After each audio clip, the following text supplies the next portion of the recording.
Esta Caçai News tem bastante propriedade prática obtida nos 30 anos de participação no mercado da Caçai Consultores. E vamos falar de um assunto extremamente importante que três irmãos, lucro, caixa e patrimônio, como se fossem realmente três irmãos, num linguajar para todo mundo entender o que está por detrás, as oportunidades que estão por detrás. O que se levanta e mensura cada um deles é o DRE, o fluxo de caixa e o balanço patrimonial. A princípio, nós poderíamos pensar que a relação entre eles com a venda é diretamente proporcional, ou seja, aumenta-se a venda, aumentamos todos eles. Todos os irmãos também crescem, e isso não é uma verdade. Ou seja, em época de crise, em época de desafio, mesmo eu não aumentando a venda ou até caindo um pouco a venda, eu posso trabalhar para que essa relação seja inversamente proporcional, ou seja, aumentando o lucro, caixa e patrimônio de formas distintas. Mas o que eu gostaria de ressaltar nessa Kassai News é que aparentemente esse assunto não é novidade nenhuma, é realmente o assunto, a informação não tem novidade nenhuma, mas existe algo por detrás.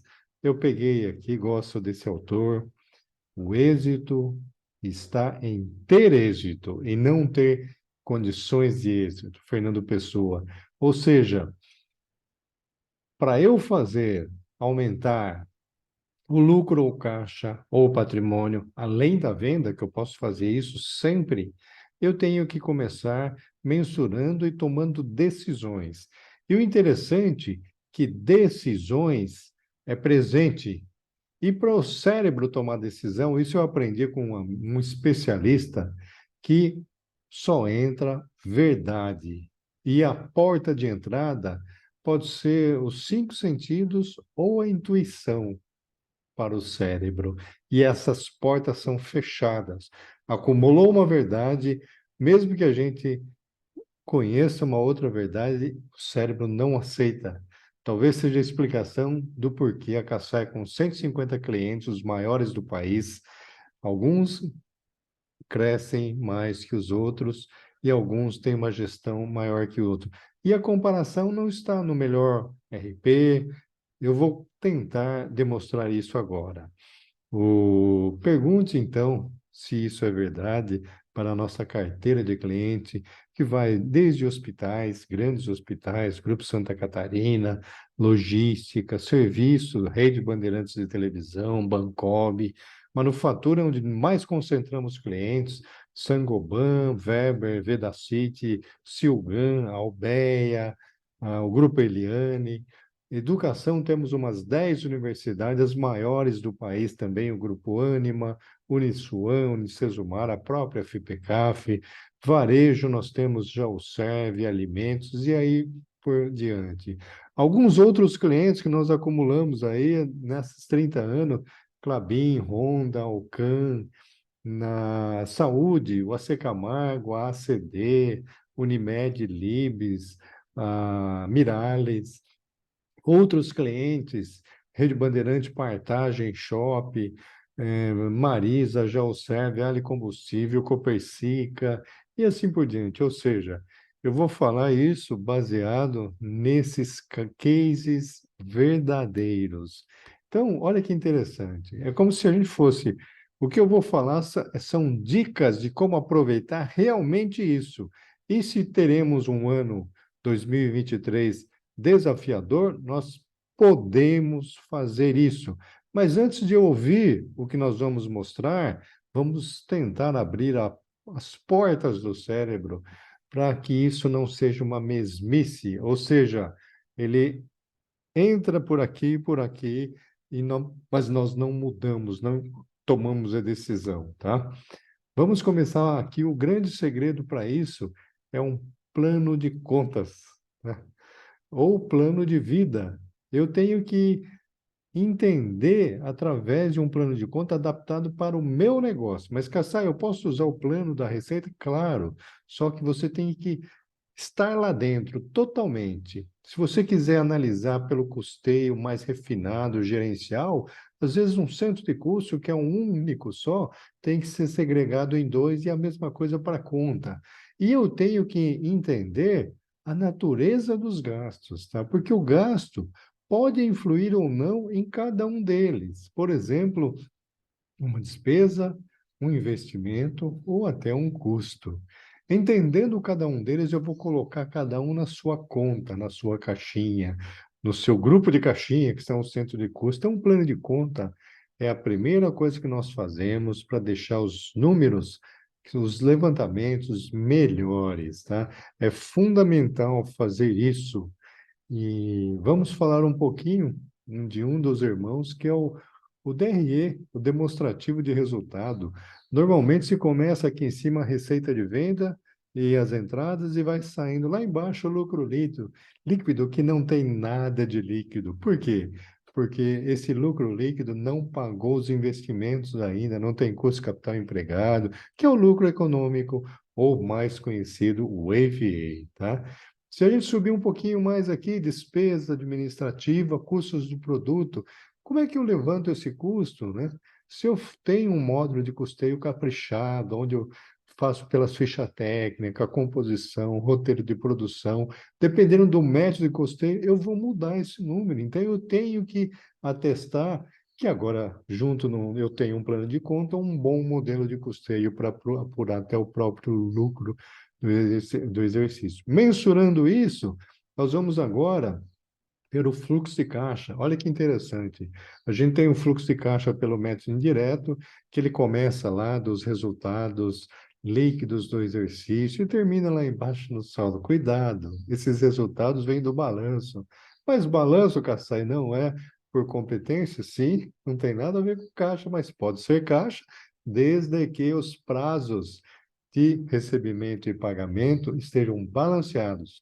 E tomem cuidado, não é só prazo de fornecedor, são os prazos das despesas fixas, que normalmente são 15 e 30 dias ou à vista, tá? E também temos um outro relatório para medir, que é o fluxo de caixa direto, que já tem os recebimento, quantos a receber, tá? Qual dos dois que eu uso? Eu posso mensurá-los da forma que eu entender melhor cada negócio. Agora, a melhor projeção para medir caixa é a gente fazer projeção de fluxo de caixa, inclusive orçamentária, tá? Essa é a melhor medida, porque eu trato exatamente em regime de caixa.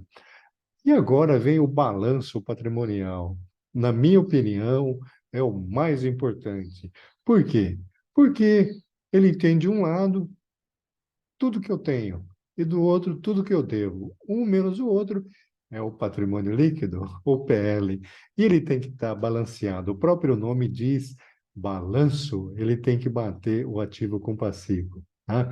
Na verdade, a gente tem que, para começar uma boa administração e começar a dar resultado, eu tenho que fazer 4 quadrantes. Na parte de cima é o curto prazo, o circulante, ele tem que estar em equilíbrio também, né? E na parte de baixo é o pós, curto prazo, no longo prazo, e ele também tem que estar em equilíbrio. Os dois têm que estar exatamente em equilíbrio, bater um com o outro.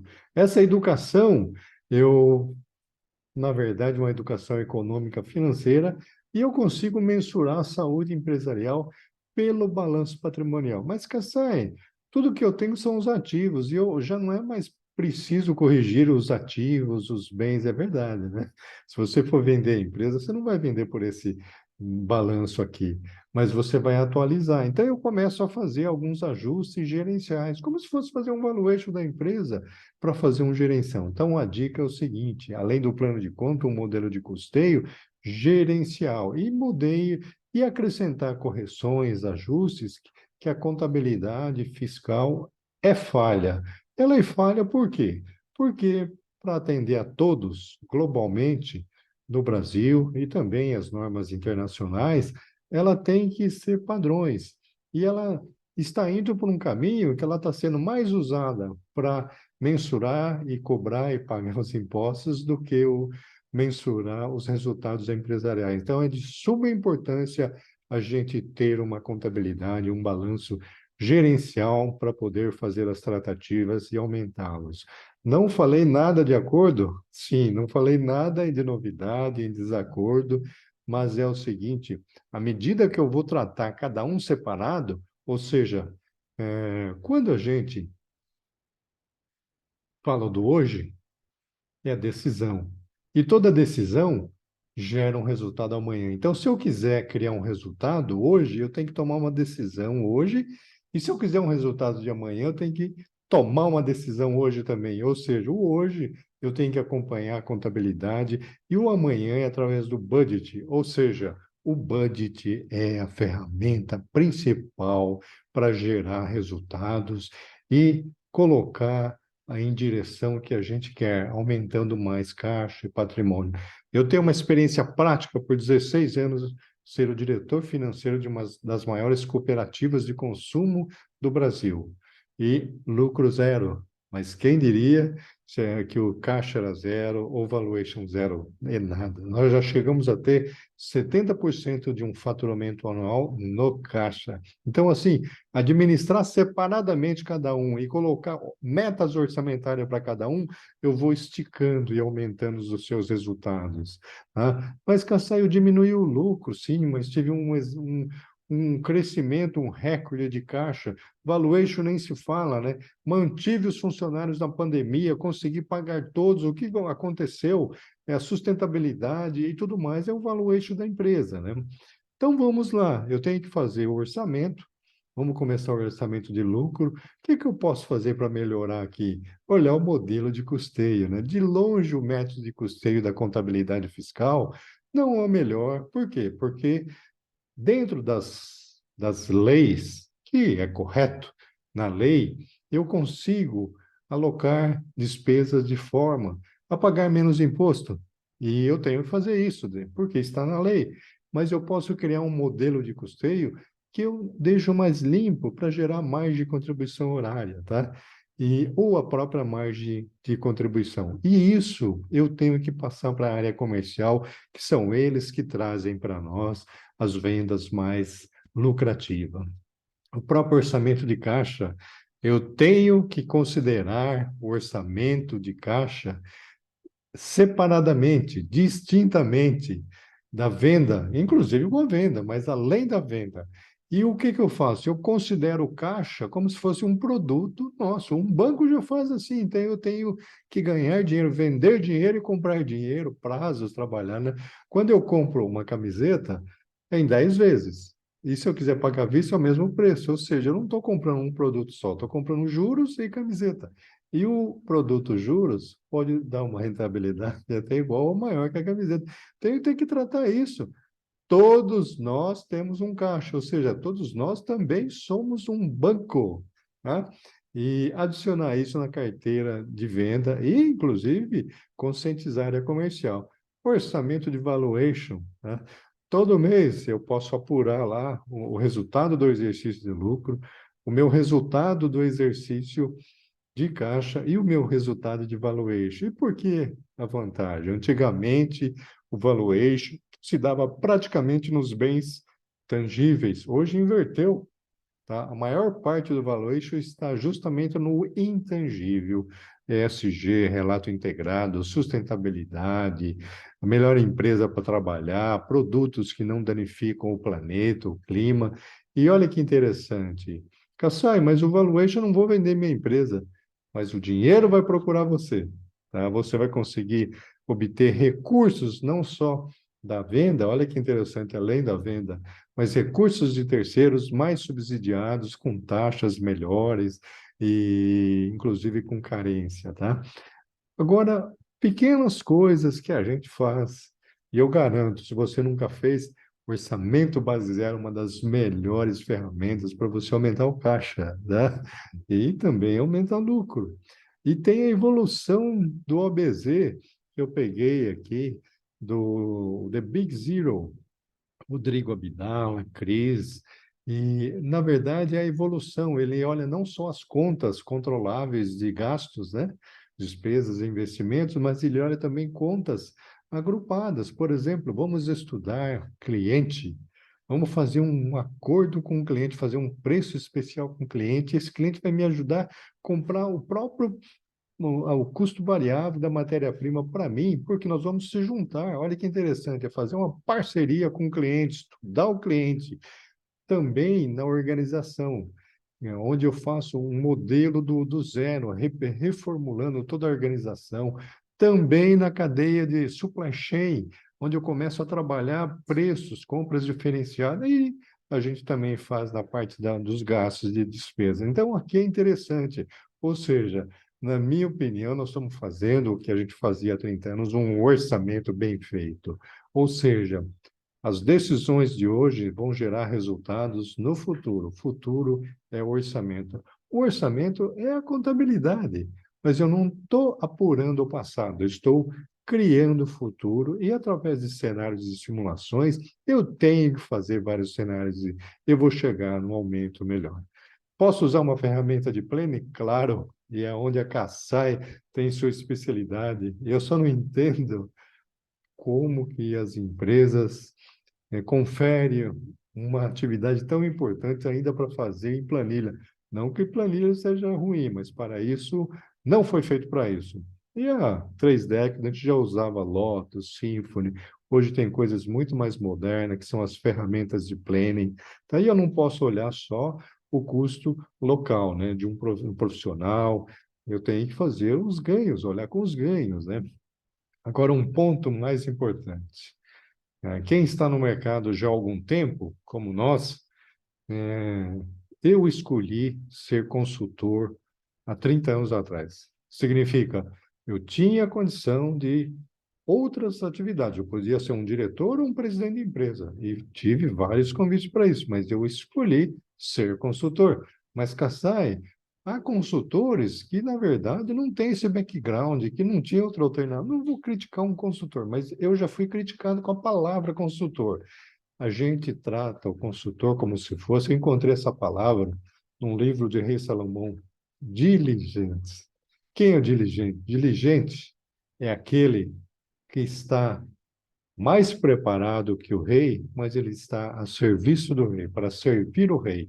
Ou seja, consultor diligente é aquele que gosta de se especializar, de estudar, ficar sempre melhor, para quando ele chegar numa empresa, lógico, ele tem a obrigação de ter passado já por várias empresas e conhecer um pouco mais para poder ajudar. Com dicas, eu não estou dizendo só, mas nós temos uma lista de mais de 40 pessoas que são ex-presidentes de empresa, ex-diretores, gerentes, que se aposentaram, foram para o conselho, ficaram 2 anos sabáticos. Kassai, não aguento mais, eu preciso devolver para o mundo o que o mundo nos dá. Então, nós trabalhamos com os diligentes. Vou dar um exemplo, senhor Kenji Nakata. Ele mora hoje em São Paulo, é o único vivo dos criadores do sistema 5S japonês. Ele faz consultoria. A gente teve em cliente onde eu me lembro que ele não fala português. A gente traduzindo, ele falava, o pessoal traduzindo, ele falava boca de jacaré. Ele levantou várias bocas de jacaré, ou seja, os gráficos, você tem que seguir um padrão. Quando tinha uma ascensão grande, uma caída muito grande, o jacaré abria a boca, ele falava, aqui tem problema, sem conhecer os assuntos, né? E ele, especialmente, criou o quinto S, que ele acha mais importante que o hábito, né? Então, assim, vamos aproveitar. Se você pegar o Messi, ele foi bastante responsável, grande responsável pela, pelo campeonato, a Copa do Mundo, né? Se você pegar outros também jogadores da França, do Brasil, eles quase que representam o time. Então, vale a pena ter isso? É uma das dicas, tá? Vamos pegar esse consultor diligente. Eu tenho aqui o doutor Armando Catelli também, o saudoso, que nós fizemos uma homenagem a ele este ano. Ele é o saudoso, ele é o gênio da controladoria. Fui eu e o Edgar, inclusive o Edgar é outro diligente, outro gênio também da controladoria. O Dr. Goldratt, estudei tudo dessa teoria das restrições, tudo. Cheguei a conhecê-lo no passado, cumprimentava, falamos rapidamente.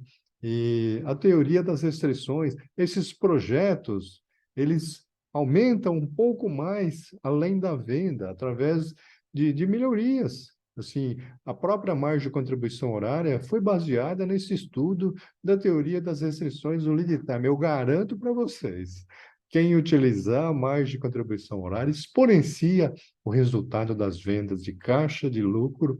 E eu vou dizer uma coisa, as pessoas, por que vão usar a margem de contribuição horária se ainda estão no markup? Nem na margem de contribuição chegou, nem na margem objetivada chegaram. Então, eu entendo tudo isso, mas o meu cérebro ainda está com aquela verdade antiga. E qual que é a verdade antiga? É o que a lei, eu queria ser do governo ou aprovar projetos de lei em modelos, né, contábeis, financeiros, iria realmente dar um up nos resultados da empresa, porque lei ele faz acontecer. Outro consultor diligente é o Dr. Sóstenes Lin, também saudoso. Graças a ele, eu fiz os créditos de um mestrado de inteligência artificial. Ele fez um algoritmo, nós chamamos de uma solução de planejamento, e economizava cortes de chapa de papelão. E graças a ele, eu também não defendi a tese do mestrado de inteligência artificial. Por quê? Porque eu descobri, graças a ele, que a inteligência artificial é artificial, ou seja, ela não tem vontade própria nem livre-arbítrio, não é capaz de decidir sem um algoritmo.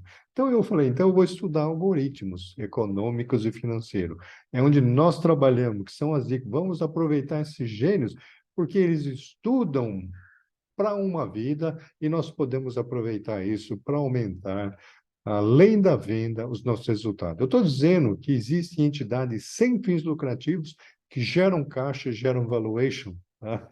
Com lucro 0,25, que são os distribuidores de gasolina, é possível um valuation grande. Nós participamos de um trabalho desse e uma geração de caixa grande também através do giro, tá? E a Kassai tem o hábito de fazer semanalmente as Kassai News, e a partir de 2023 será quinzenal. Vou pegar alguma coisa que pode ajudar a sapiência das vendas através da margem de contribuição. Muitos falam disso, mas poucos sabem utilizá-la. Também a margem de contribuição horária, que eu garanto uma rentabilidade muito maior. Dois produtos podem ter até a mesma margem de contribuição, mas se você o produz pela metade, você tem o dobro de margem por hora, tá? A mesma nominal sendo igual. Entendeu? Se você entender isso na venda, o vendedor é o principal a ter esse entendimento. Eu tenho software de planning, um diferencial competitivo, sim. Sabe por quê? Porque grande parte não enxergou o que está por detrás dessa decisão e ainda faz intuitivamente, que eu não estou criticando, que é uma boa alternativa, ou em planilha, né? Sabendo que existe software mais especialista, com mais performance, gerando números auditáveis, com os módulos do ERP, é capaz de gerar um modelo de custeio do jeito que você quiser. Não preciso nem falar, mas eu atesto aqui que nem todos os nossos clientes chegam na granularidade de custo ideal que precisam, e existe um mercado gigante. Ou seja, essas novidades não são novidades de informação, mas de uso são grandes novidades, tá? Um carrinho de supermercado precisa de 25% de margem. Quando não acontece, o que que ele faz? Ao invés de aumentar o preço, como aparentemente é comum, ele baixa o preço, fazendo as promoções, ameaças e oportunidade nas vendas em virtude dos rateios. A área de venda cisma disso, mas eu tenho que fazer trabalhando com isso. Custo padrão como algoritmo, não acredite no custo real, ele é louco.